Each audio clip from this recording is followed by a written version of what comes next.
No cabe duda de que el éxito de un combate de lucha libre depende siempre de los contrincantes en el ring, pero cuando el ego, los rencores o las rencillas personales se apoderan del combate, el caos es inevitable. Dicho esto, vamos a analizar los casos reales en los que luchadores de la WWE hicieron todo lo posible por sabotear sus propios combates. De vez en cuando, a los aficionados les encanta el dominio absoluto de un combate de squash bien ejecutado, como el de Brock Lesnar contra Goldberg en Survivor Series. Aquel combate duró menos de 2 minutos, pero sigue siendo uno de los más sonados de la última década. Pero por otro lado, la historia también ha demostrado que en muchos de estos combates, un luchador puede tirar el guión por la ventana y nada lo ejemplificó mejor que WrestleMania 12. Después de que The Ultimate Warrior regresara a la WWE, el guerrero más poderoso de todos los tiempos se enfrentó a Goldberg. Tras el regreso de The Ultimate Warrior a la WWE en 1996,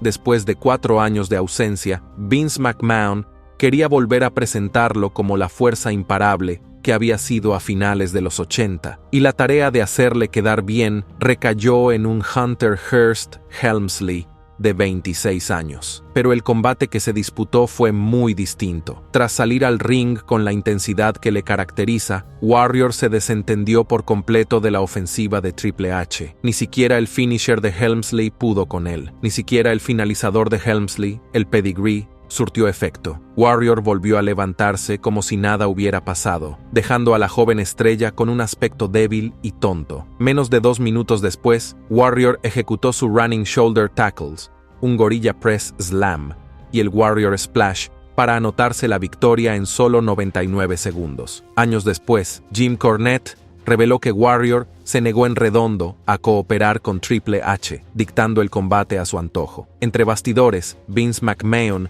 se enfureció al darse cuenta de que las acciones de Warrior se debían a su notorio ego. Las consecuencias se prolongaron durante años, y Triple H calificó a Warrior como el luchador menos profesional con el que había trabajado. En consecuencia, el combate de WrestleMania 12 marcó el tono de la turbulenta carrera de Warrior en 1996. Apariciones fallidas, disputas creativas y un comportamiento errático provocaron su marcha tras solo 4 meses. Si el combate entre Warrior y Helmsley demostró lo que ocurre cuando el ego se interpone en el camino, Brock Lesnar y Dean Ambrose demostraron lo que ocurre cuando la indiferencia se apodera de ellos, cuando subieron al ring para su violento combate callejero sin restricciones. En las semanas previas a WrestleMania 32, el propio Ambrose promocionó su próximo combate como una guerra, e incluso recibió armas de leyendas del hardcore como Mick Foley y Terry Funk, que pretendía desatar sobre Lesnar. Pero cuando sonó la campana, nada de eso cobró vida. El combate se vino abajo casi de inmediato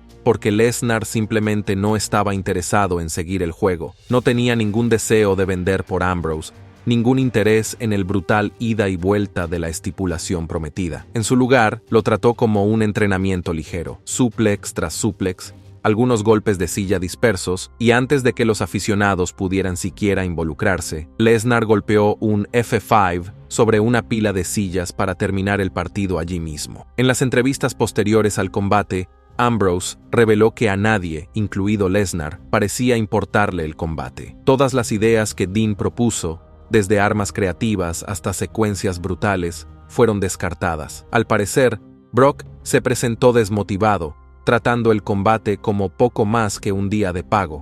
Bien ha habido combates en los que ambos oponentes parecían decididos a convertirlo en un choque de trenes desde el principio. Una noche, en un evento en directo, Owen Hart y Mick Foley iban a enfrentarse cuando descubrieron que el famoso periodista de lucha libre Dave Meltzer iba a estar presente. Su objetivo: conseguir una puntuación negativa de Meltzer, haciendo el peor combate posible. Desafortunadamente, no existen imágenes de vídeo, pero tanto Foley, a través de su primer libro, como Meltzer, durante una aparición en Talk is Jericho en 2019, han dado relatos detallados. Según ellos, el combate se convirtió rápidamente en una parodia de sí mismo. Owen y Foley exageraron cada movimiento, tratando incluso los puntos más simples como golpes devastadores. En un momento dado, comenzaron a utilizar bolsas gigantes de palomitas de maíz como armas. La cosa es que yo no sabía que estaban haciendo esto, recuerda Meltzer. Se golpeaban unos a otros con bolsas de palomitas y las vendían como locos. Era absolutamente absurdo, pero también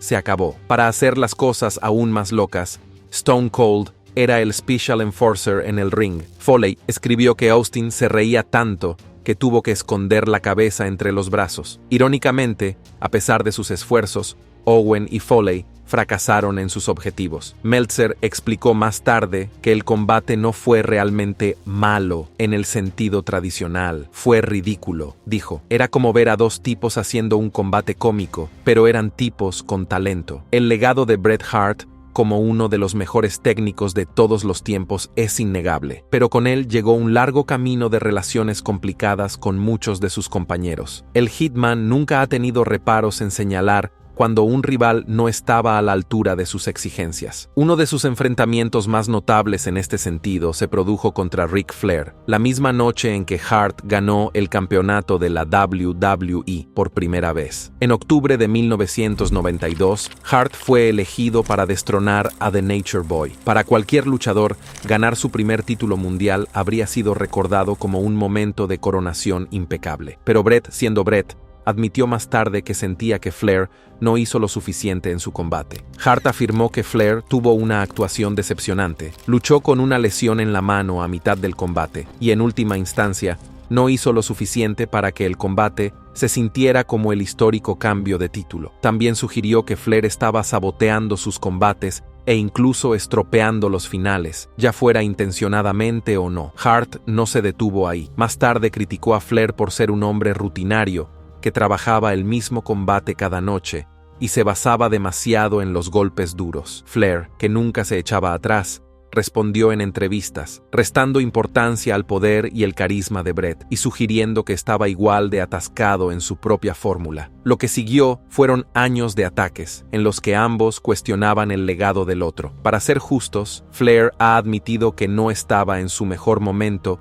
cuando Bret ganó el título, alegando problemas personales. En retrospectiva, incluso cuando dos de los mejores luchadores suben juntos al ring, el resultado no es miento. Con John Cena se construyó para restablecer a la bestia como una fuerza imparable, y su choque en Extreme Rules fue tan brutal como se anunciaba. En el primer minuto, Cena fue legítimamente destrozado, y el resto del combate se desarrolló como una demolición inspirada en la UFC. Durante largos tramos, parecía menos un combate de lucha libre y más una paliza a Cena. Esa era precisamente la visión de Brock, no solo para marcar su regreso oficial, sino para demostrar que estaba operando en un nivel completamente diferente a cualquier otro. Sin embargo, el resto del combate no fue como Lesnar imaginaba, ya que creía que Cena iba a lo suyo. En la recta final, Cena se recuperó, utilizó su cadena de acero como arma y realizó un ajuste de actitud sobre los escalones de acero para anotarse una sorprendente victoria. Entre bastidores,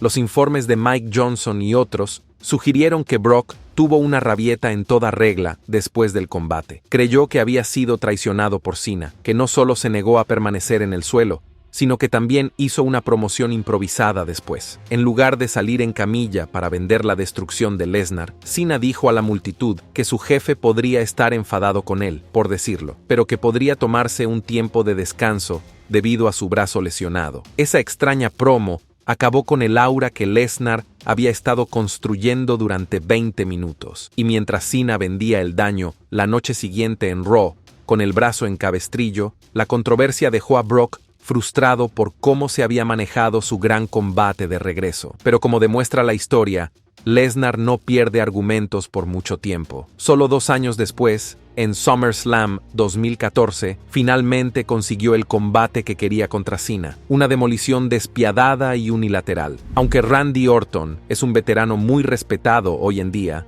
no es ningún secreto que una vez tuvo la reputación de dejar que su ego se interpusiera en el camino cuando se trataba de sus compañeros. Uno de los ejemplos más infames se produjo durante su disputa con Kofi Kingston en 2009. Su animosidad se remonta a 2010, cuando Kingston estaba en ascenso y parecía a punto de entrar en la escena del evento principal. Por desgracia, el prometedor empuje de Kingston se detuvo abruptamente, enviándolo de vuelta a la mitad de la tabla. El incidente ocurrió durante un episodio de Raw, donde Kingston, Cena y Orton compitieron en un combate triple amenaza. Hacia el final del combate, Kofi estaba listo para recibir una punt kick de Orton. Sin embargo, Kingston aparentemente olvidó el final planeado, levantándose repetidamente después de ser derribado. Él había pensado que el final implicaría un RKO en su lugar. Frustrado por la falta de comunicación, Orton golpeó a Kingston con un cruel RKO y en un ataque de ira gritó: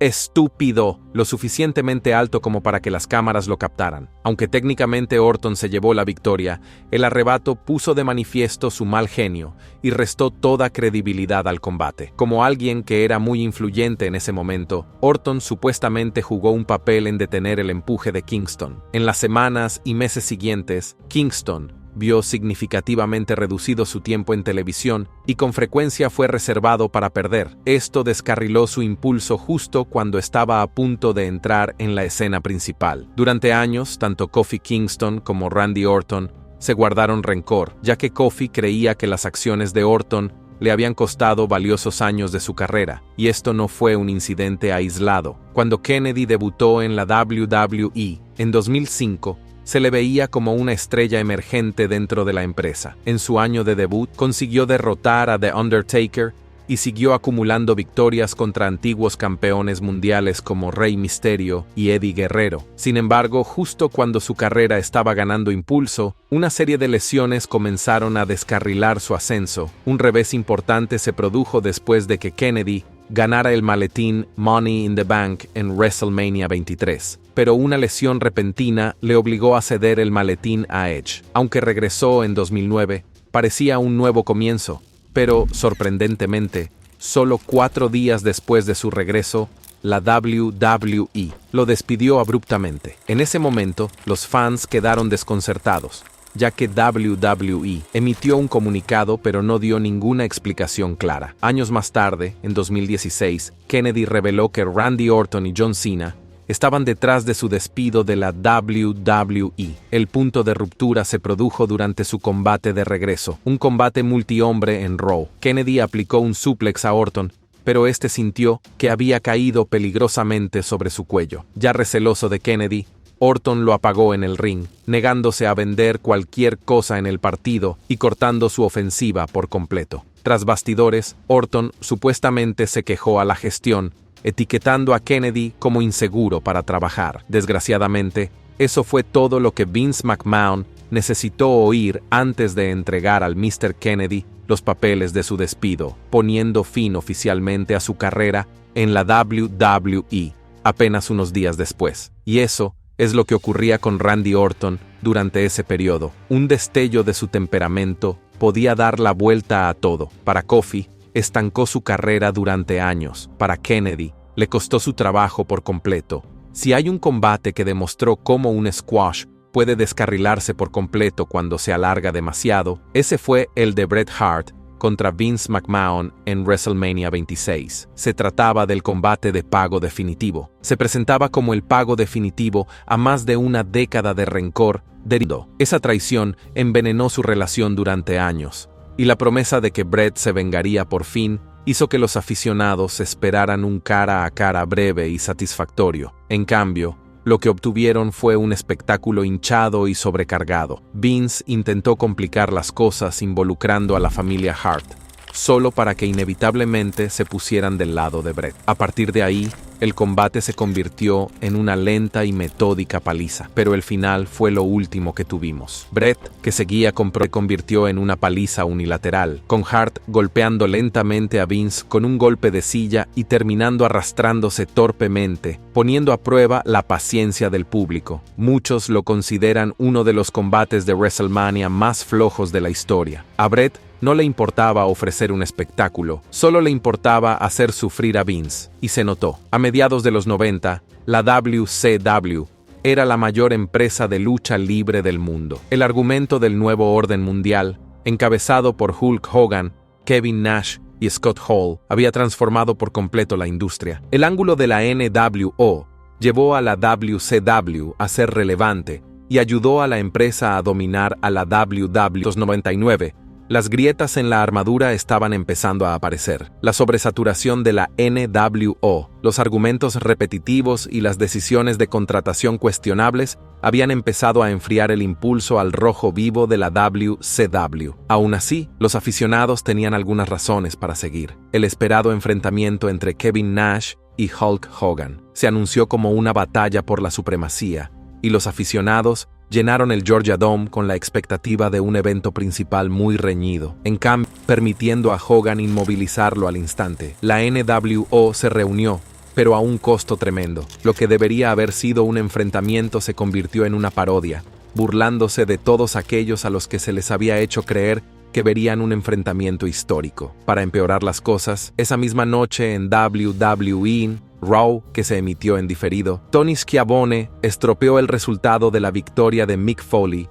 por el título mundial, burlándose de él en los comentarios. En lugar de desanimar a los aficionados, tuvo el efecto contrario. Millones de personas cambiaron de canal para ver a Foley derrotar a The Rock en uno de los momentos más emblemáticos de Raw. WCW no solo humilló a su público en directo con el finger poke, sino que también perdió la guerra de las audiencias esa noche, devolviendo el impulso a WWE. Para muchos, esa noche en el Georgia Dome no fue solo el finger poke of doom, fue la perdición de WCW. Si ese momento agrietó los cimientos, entonces Bash at the Beach 2000 fue el colapso de toda la casa. El escenario era el clásico caos de la WCW. Hulk Hogan, que seguía blandiendo su cláusula de control creativo como un arma, se enfrentaría a Jeff Jarrett por el campeonato mundial de peso pesado de la WCW. En ese momento, la WCW ya era un barco que se hundía, ahogado por la política entre bastidores, la contratación inconsistente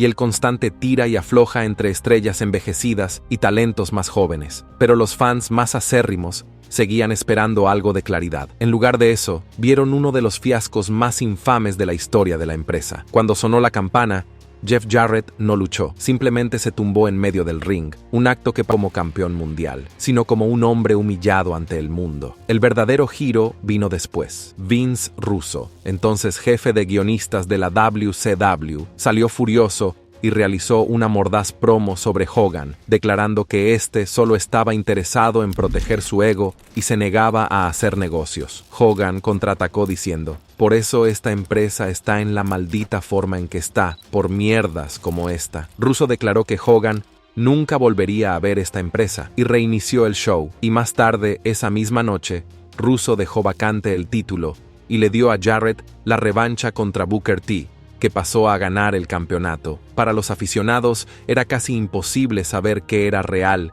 y qué estaba escrito. ¿Se trataba de un rodaje trabajado o WCW había implosionado realmente en la televisión en directo? En retrospectiva, la verdad era un poco de ambos, y ese era el problema. Aunque Jeff Hardy es uno de los luchadores más carismáticos y queridos de todos los tiempos, su carrera ha sido a menudo eclipsada por sus demonios personales y sus luchas con el abuso de sustancias. Mientras que él ha logrado recuperarse en varias ocasiones, un partido en particular casi destruyó su reputación para siempre. En Victory Road 2011, Hardy estaba programado para defender su TNA World Heavyweight Championship contra Sting en el evento principal de la noche. Dado el poder estelar de ambos y su estatus legendario, el combate tenía todas las papeletas para convertirse en un enfrentamiento clásico. Sin embargo, lo que sucedió fue cualquier cosa menos eso. Cuando Hardy hizo su entrada, enseguida quedó claro que algo iba mal. Parecía intoxicado, tropezando hacia el ring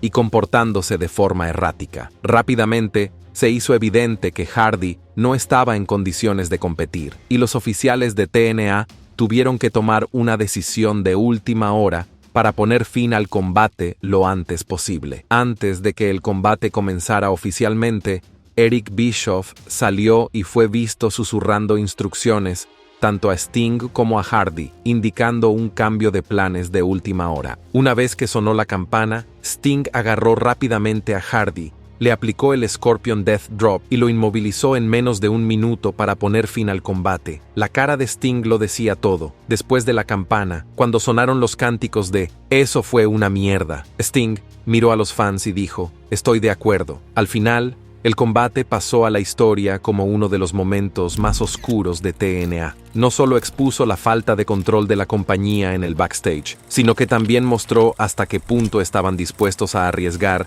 poniendo a un Hardy deteriorado en un evento principal. En muchos sentidos, mató la credibilidad de TNA con un público más amplio. En cuanto a Hardy, tocó fondo. Más tarde admitiría sus luchas y finalmente encontraría la redención, pero el daño de esa noche fue irreversible en términos de los combates más infames de la lucha libre. Los aficionados a la lucha libre siempre han esperado con impaciencia la idea de que dos iconos de generaciones diferentes chocaran. Una de esas fantasías se hizo realidad en SummerSlam 2005, cuando Shawn Michaels se enfrentó a Hulk Hogan por primera y única vez en la historia. Sobre el papel, tenía toda la pinta de ser un combate de ensueño. En realidad, se convirtió en uno de los enfrentamientos más extraños e infames que jamás haya encabezado un pay-per-view de la WWE. Michaels se había convertido en heel por primera vez en años, propinando una superpatada a Hogan y burlándose de él más tarde con un segmento de parodia. Era Shawn en su versión más despiadada, y por un breve momento los aficionados creyeron que veríamos una acalorada batalla entre dos leyendas. El problema, sin embargo,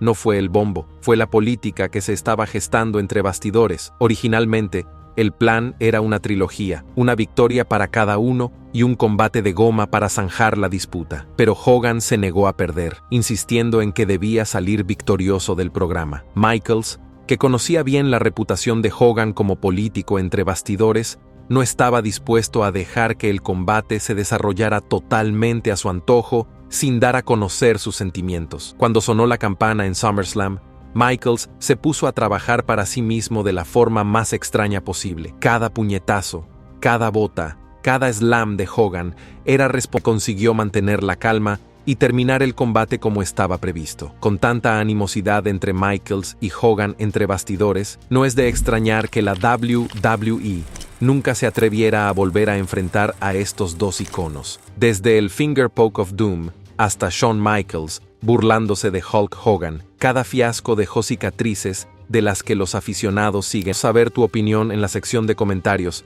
Y antes de irte, no olvides darle a me gusta a este video y suscribirte a Ring Rivals para no perderte los próximos.